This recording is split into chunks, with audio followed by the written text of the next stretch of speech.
Mes chers élèves, bonjour. Je suis heureux de vous retrouver dans la deuxième partie de notre leçon. Et aujourd'hui, Inch'Allah, on va voir comment passer du discours direct au discours indirect dans le détail. Alors, comment passer du discours direct au discours indirect? Prenons l'exemple suivant. Le condamné dit au juge « Je suis innocent ». Alors, la première des choses qu'il faut prendre en considération, la première des choses à laquelle il faut faire attention, c'est que dans le discours direct, il y a deux propositions qui sont juxtaposées. C'est d'ailleurs pour cela, c'est la raison qui explique l'existence des deux points d'explication et les guillemets. Ça veut dire que là, voilà la première proposition, le condamné dit au juge, et la deuxième proposition, c'est « je suis innocent ». D'accord? Donc, dans le discours direct, il y a seulement, tout simplement, deux propositions juxtaposées, ça veut dire l'une à côté de l'autre. Dans le discours indirect, on voit que, regardez donc, attendez, on va faire un petit retour. On remarque, voilà, ça c'est le discours direct. Pour passer du discours direct au discours indirect, on remarque qu'il y a la première proposition, on l'a gardée telle qu'elle est. D'accord? Les deux points, les guillemets, ça c'est juste pour vous expliquer que le discours direct se compose de deux propositions. La première et la deuxième qui sont juxtaposées. Et comment faire pour passer au discours indirect? On va combiner les deux propositions pour faire une seule phrase complexe.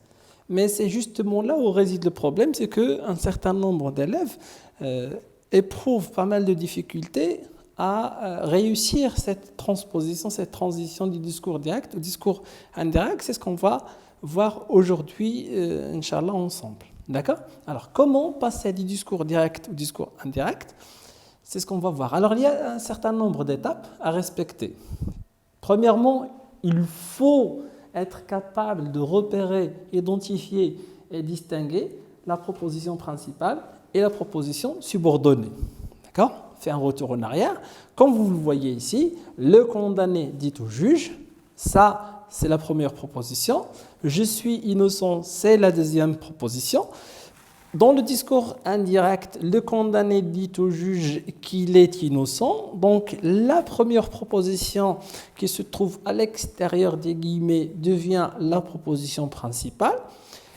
Et la deuxième proposition qui se trouve à l'intérieur des guillemets devient la proposition subordonnée. Donc, vraiment, la première des choses à faire, c'est dire voilà la principale et voilà la subordonnée. Donc, au discours direct, la proposition, la première, celle qui contient un verbe introducteur, celle qui se trouve à l'extérieur des guillemets, c'est celle qui va devenir la proposition principale du discours indirect, et la proposition qui se trouve à l'intérieur des guillemets, c'est celle qui va devenir la proposition subordonnée dans le discours indirect.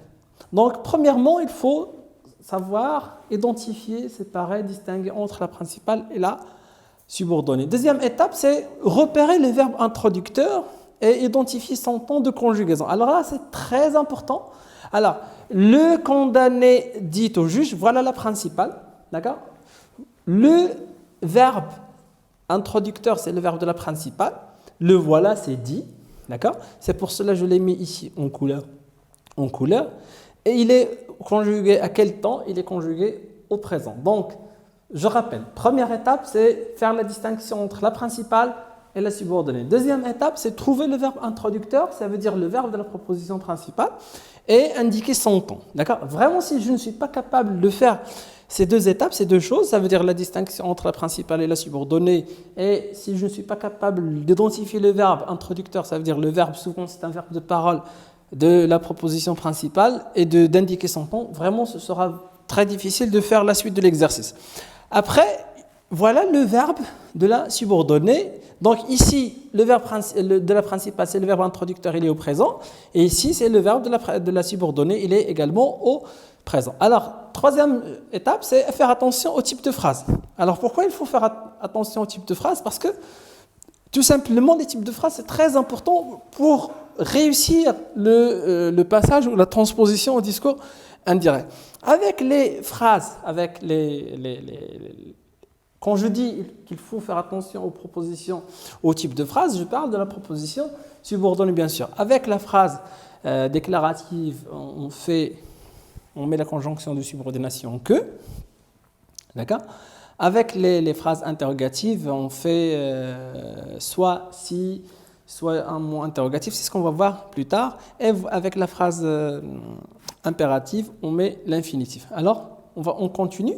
Alors, procéder au changement nécessaire au niveau des personnes, des adjectifs possessifs, des indicateurs spatio-temporels, etc. Il y a un certain nombre de changements. Pourquoi il faut faire ces changements? Parce que ici, le condamné dit au juge, je suis innocent. Ici, c'est le condamné qui parle.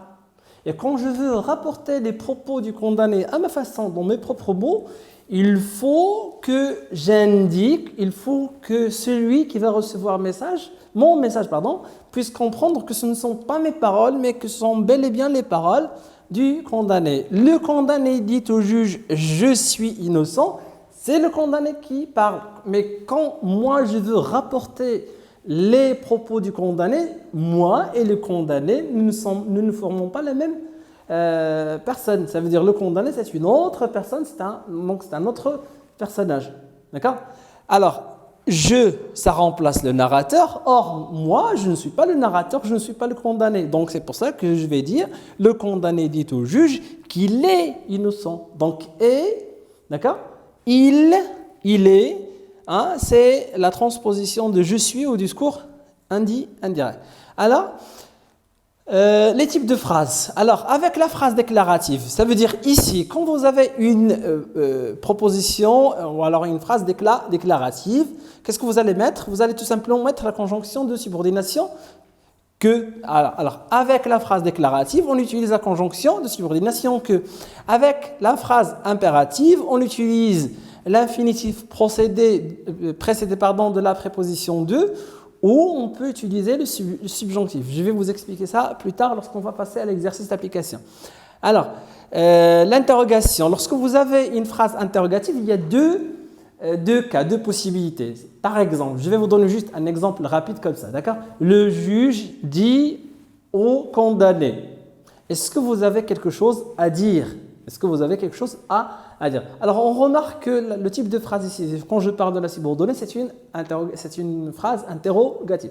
Alors, pour la phrase interrogative, soit on peut répondre à cette interrogation, à cette question par oui ou par non. Donc, c'est une interrogation totale. On utilise la conjonction de subordination si, d'accord?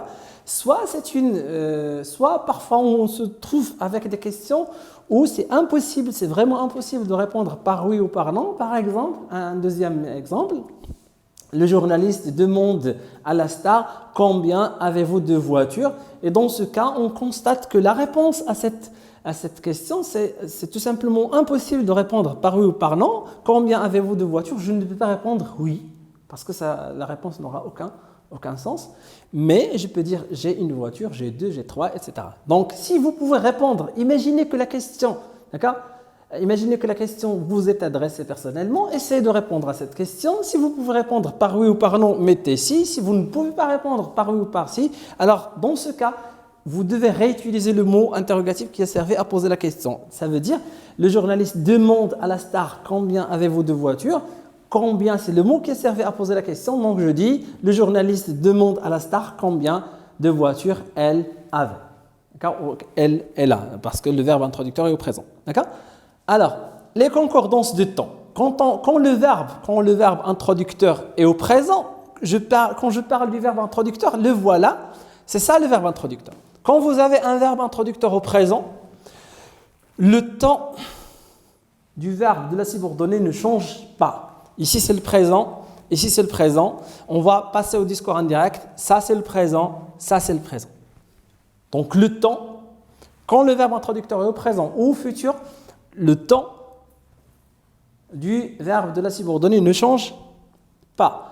Alors, par contre, quand vous avez un verbe introducteur au passé, et quand je dis passé, quel qu'il soit ce passé, ça veut dire passé composé, imparfait, plus que parfait, passé antérieur, etc. Donc, quel que soit ce passé, il faut opérer un certain nombre de changements selon le tableau qui va suivre.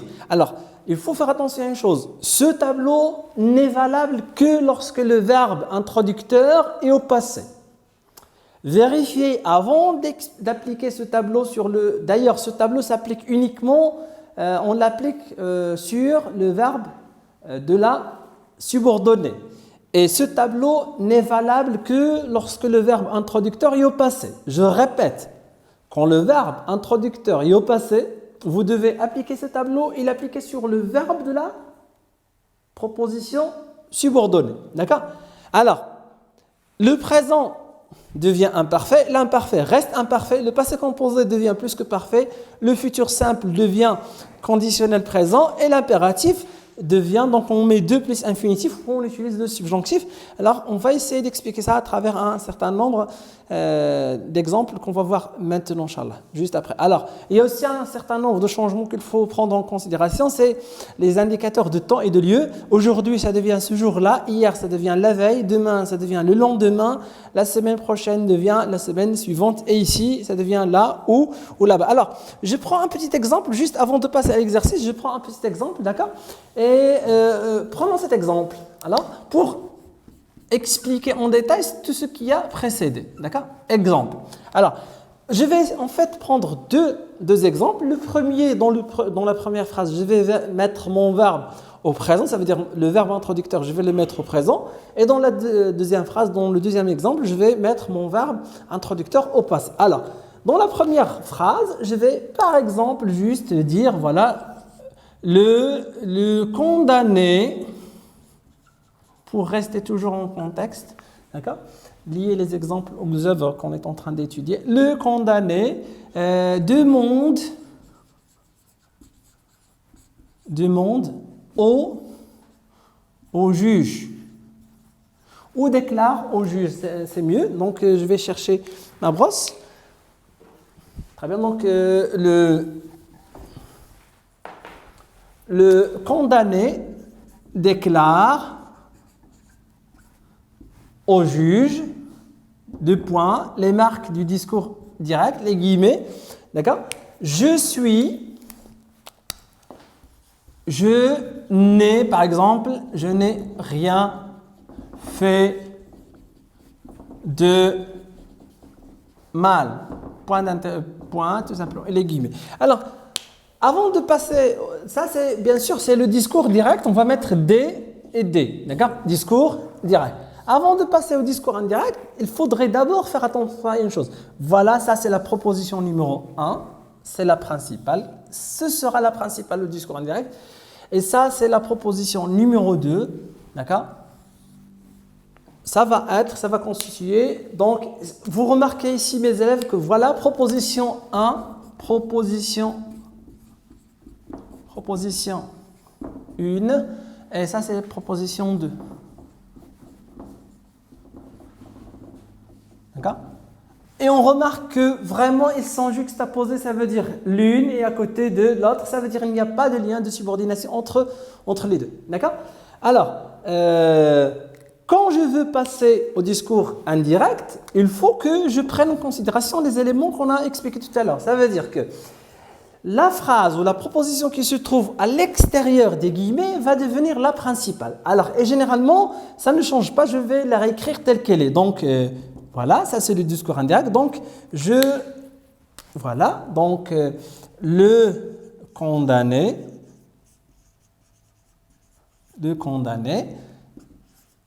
déclare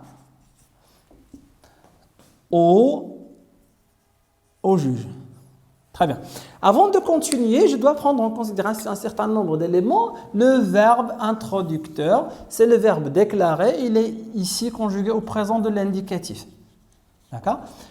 Alors, quand le verbe introducteur est conjugué au présent de l'indicatif, l'autre verbe, le verbe de la subordonnée de la proposition qui va devenir une proposition subordonnée du indirect, ne change pas. Si j'ai fait, d'accord, c'est le passé composé, on va voir que le temps ne va pas changer. Alors, premièrement, j'ai séparé, j'ai distingué entre les deux propositions. Deuxième chose, j'ai trouvé le verbe introducteur, le voilà. J'ai indiqué son temps, il est au présent, d'accord? Après, je passe au type de phrase. Ça, c'est une phrase déclarative qui se termine par un point. Quand vous avez une phrase déclarative, toujours, il faut mettre la conjonction de subordination que, d'accord? Très bien. Alors,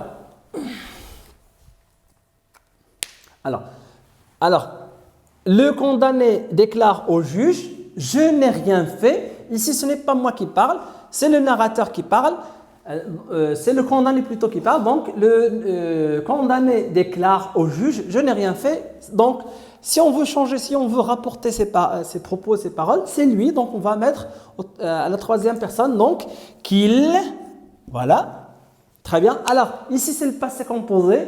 J'ai fait, à la troisième personne du singulier, ça va devenir il. Donc, regardez, je n'ai, qu'il n'a rien fait. Point. Alors, les deux points disparaissent, les guillemets disparaissent, car ce sont les marques du discours direct. Alors ça, c'est lorsque j'ai le verbe introducteur, le voilà au présent de l'indicatif, le condamné déclare au juge qu'il n'a rien fait. D'accord? Alors maintenant, on va effacer cet exemple et on va passer au verbe introducteur au passé. D'accord?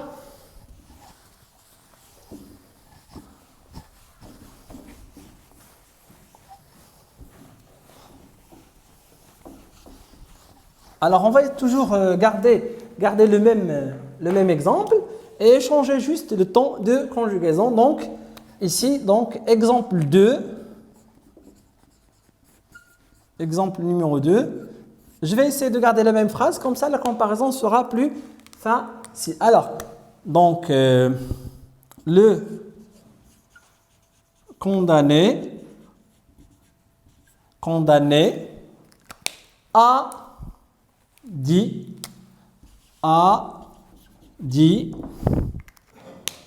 au juge. D'accord? Les deux points et les guillemets, ce sont les marques du discours direct. Les voilà. D'accord? Donc, je n'ai rien fait. D'accord? Bien. Alors, j'applique la même règle, les mêmes étapes. Premièrement, je distingue entre les deux propositions. Là, voilà la proposition qui va devenir une proposition principale. Elle se trouve à l'extérieur des guillemets. Je la réécris telle qu'elle est, sans changement. Ici, c'est le discours direct. Et voilà, ici, c'est le discours indirect. D'accord? Bien. Donc, le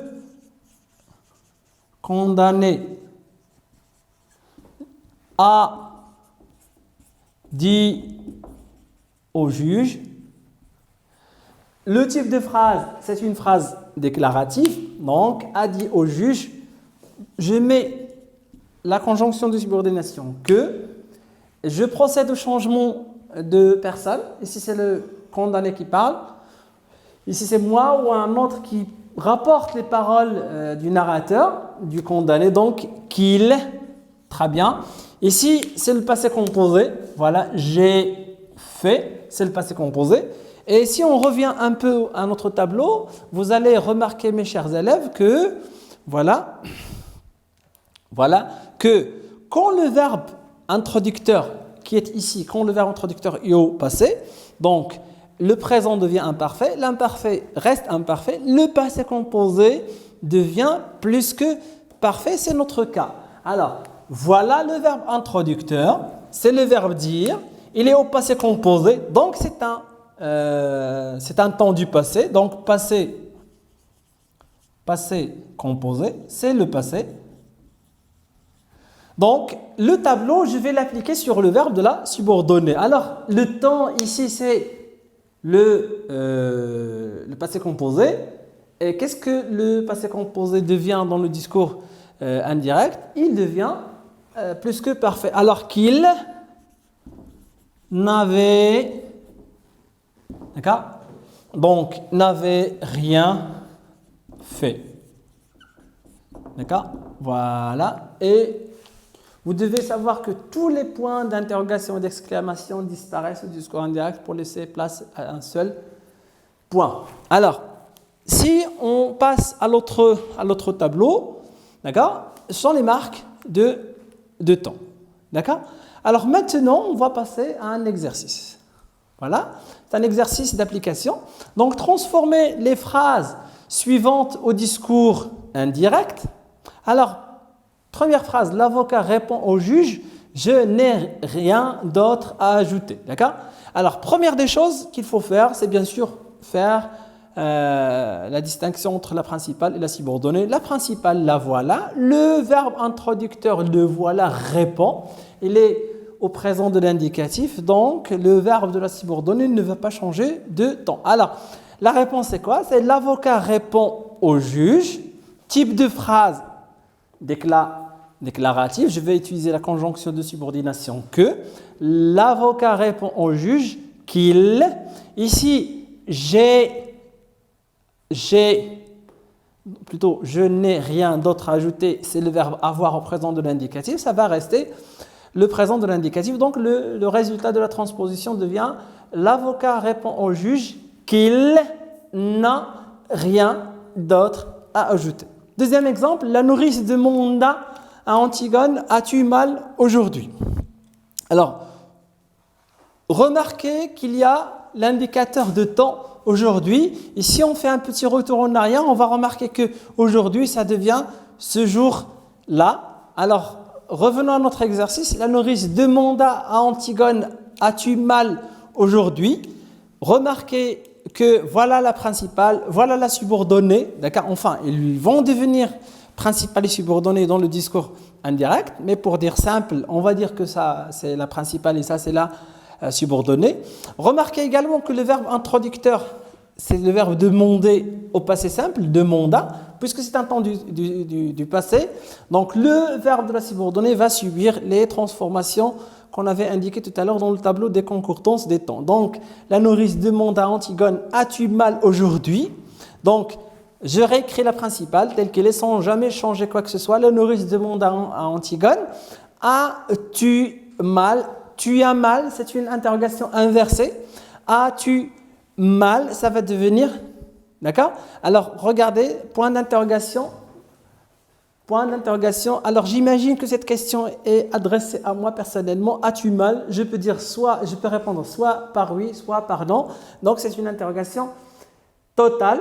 Et l'interrogation totale, avec l'interrogation totale, on met toujours la conjonction de subordination si. Donc, la nourrice demanda à Antigone, as-tu mal aujourd'hui? Le résultat, la nourrice demanda à Antigone si elle avait mal aujourd'hui. Pourquoi si elle avait mal? Parce que tu as c'est le présent et le présent devient imparfait. Donc, la nourrice demande à Antigone si elle avait mal. Aujourd'hui, ça devient ce jour-là. Donc, réponse finale. La nourrice demande à Antigone si elle avait mal ce jour-là. D'accord? Crayon demande à Antigone, pourquoi as-tu enterré ton frère? Voilà la principale, voilà la subordonnée. Type de phrase, c'est une phrase interrogative. Est-ce que c'est une interrogation totale ou partielle? C'est une interrogation partielle parce que je ne peux pas répondre par oui ni par non. Il y a un mot interrogatif qui est servi à poser la question, c'est pourquoi?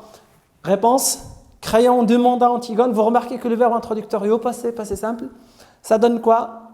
Si on veut transposer, crayon demanda à Antigone.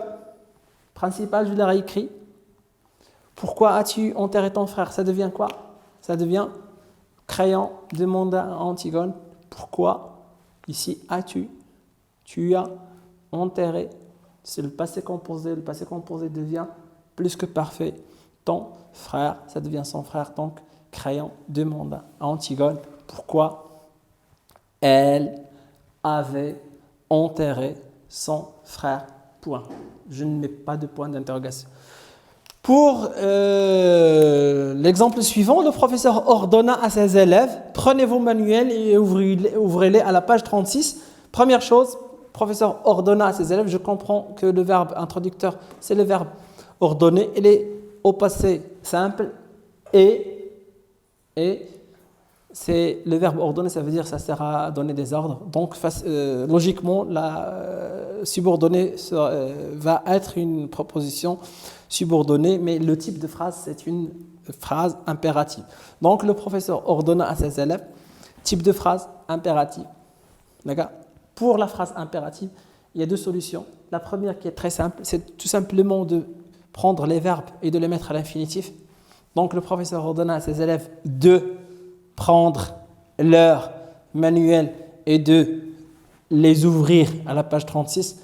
Donc, pour la phrase impérative, si on veut la transposer au discours indirect, on utilise l'infinitif, de plus infinitif. D'accord ? Le verbe de la subordonnée, mettez-le à l'infinitif et mettez la préposition de avant.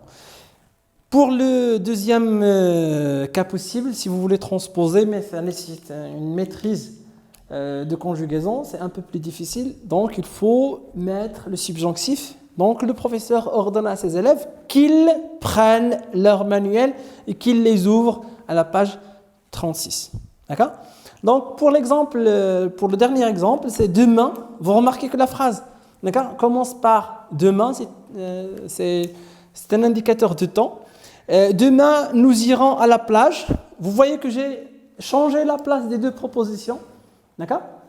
Ça ne fait rien. Le verbe introducteur, le voilà, disait le père à ses enfants, ou le père disait à ses enfants la même chose. Donc, demain, nous irons à la plage, disait le père à ses enfants.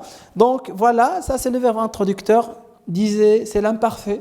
Si vous avez le verbe introducteur à l'imparfait, c'est un temps du passé, donc vous devez appliquer le tableau des concordances du temps, vous l'appliquez sur le verbe de la subordonnée. La réponse finale, c'est simplement, donc le père disait à ses enfants, demain, ça devient le lendemain, nous irons, c'est le futur simple.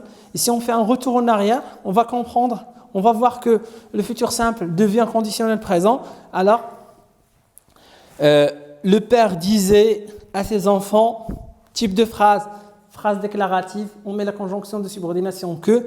Donc, le résultat final, c'est quoi ? Le père disait à ses enfants qu'ils iraient, d'accord ? Futur simple, ça devient conditionnel présent, qu'ils iraient le lendemain à la plage ou qu'ils iraient à la plage le lendemain. Et voilà, donc c'est la réponse à cette dernière phrase de notre exercice. Merci beaucoup mes élèves. J'espère que cette leçon vous a été utile et je n'ai pas besoin de vous rappeler. S'il vous plaît, restez chez vous, restez à la maison et restez loin du mal, restez loin des problèmes. Au revoir et à la prochaine fois.